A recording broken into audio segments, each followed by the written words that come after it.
What is going on, everybody? Welcome back to the channel. Aftersound here, bringing you Splinterlands content daily. We also stream over on Twitch at This Is Aftersound, so come by and say hello. All right, so I am looking at rewards cards today, or at least in this video. Now, a couple weeks ago, I made a video talking about how I plan on buying 0 rewards cards and putting all of my capital towards Chaos Legion. So the reason for that is because reward cards are still very much in print. I believe we're only like 25% of the way through according to Splinter Cards. And I figured that I'd be able to level up my rewards cards by just playing the game and leveling them up and combining cards as I receive them in rewards chests. Now, that is still the plan. So I don't want you to think that I'm like just kind of flip-flopping here. But as we talk about different ways to invest in the game, one of the things that fascinates me, and I'm just kind of sharing it here with you, is looking at the rewards cards based on where they are now from a price perspective and where they were before Chaos Legion came out. So I'm actually going to leave out some of the other ones. So I don't want to necessarily take a look at like epics or legendaries or rares. I really am just kind of taking a closer look at the common cards that we have here, because those are the ones that are, well, they're fascinating to me, and I also feel like they have some of the highest potential. Now, if you know my history, I was very big on Venari Wavesmith, and Venari Wavesmith was trading at X's above its counterparts. The same with Jin O'Shaughnessy, who at a certain time was trading, I think, 3x above his other legendary rewards cards.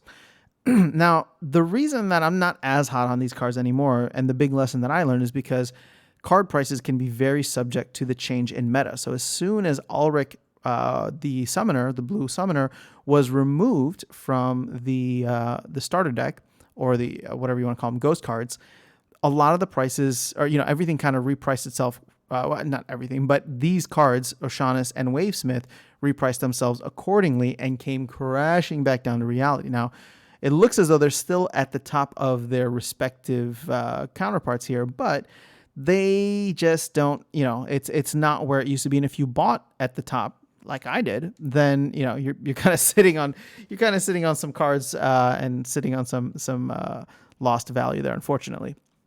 So I'm taking a look at common cards because this is also what's appealing is also how cheap they are, right? 4 cents seems like not that much. So it's like I look at Pelicor Mercenary, I look at Pelicor Bandit, and Pelicor Conjurer specifically, and it's probably these 3 cards that are the most exciting to me, because there was a point in time in which each of these cards was going for anywhere between 20 to 35 cents, right? And there was a lot of fluctuation around there. Obviously, DEC was at a different value then too, and High was at a different value. But it's always been, what's shown here is always in US dollars. Now, Pelicor Mercenary was probably one of the more expensive ones. I think I remember seeing this one above 30 cents consistently. So the way I look at this is, okay, Pelicor Mercenary, as it stands right now, is sitting at 4 cents after we had this flood of new cards come in. Now, it's still in print, so there is, it's not going to be out of print for a while, unless they do ramp up the amount of cards that will be coming out through reward chests, which is a possibility if they do something in the rewards updates. So the way I look at it, though, is I think back to that time where there was a somewhat supply crunch due to the fact that there weren't any new cards yet, right? Chaos Legion hadn't come out yet, and once they had done the bronze nerfs, bots weren't farming these cards the way that they used to. So therefore, the prices of these cards started drifting a little bit higher because the demand was there, but the supply was not. And looking at it now, again, this is going to be a long-term kind of proposition, because I don't know when we will run through and out of print of these rewards cards. But if I look at these cards and think to myself, okay, at a point in time, their value was in the 30-cent range once they were completely out of print.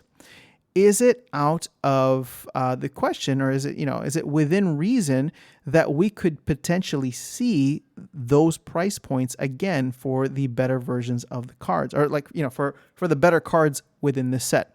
Now, something to keep in mind is the fact that a lot of the prices of cards have come down significantly, right? So we're starting to see some of these Untamed Border rewards cards that are almost somewhat competitive in price if you were comparing them to the new Chaos Legion ones. But that aside, I do believe that at some point, cards like Pelacor Mercenary, cards like Pelacor Bandit, and Pelacor Conjurer, at least these three ones specifically, and I'm saying this because I use them quite often, and there's a lot of versatility that each of them offer that is not necessarily dependent on game meta, right? So Pelacor Mercenary is a phenomenal tank by himself. Doesn't really matter. I still play him sometimes with Obsidian, where there's not a necessary synergy. Pelacor Bandit, on the other hand, is a fantastic sneak monster that gets faster and better as he's leveled up. And at the end of the day, I don't necessarily like sneak monsters are going to fit into any kind of deck. And then Pelacor Conjurer is a great meat shield and magic tank once you get Magic Reflect. So again, I'm looking primarily at these three cards. They're the ones that interest me the most. Again, I'm not saying that I'm sitting here like buying thousands of copies of them, but what I am considering is them as an investment vehicle, because if each of these were to go to, let's say, 30 cents again, or even 28 cents to make it nice and easy, that's a 7x. That's a clean 7x, which is pretty good. And you think about where the prices of packs are now. So if you're going to spend your money on packs, in order for packs to 7x, they would need to reach $28.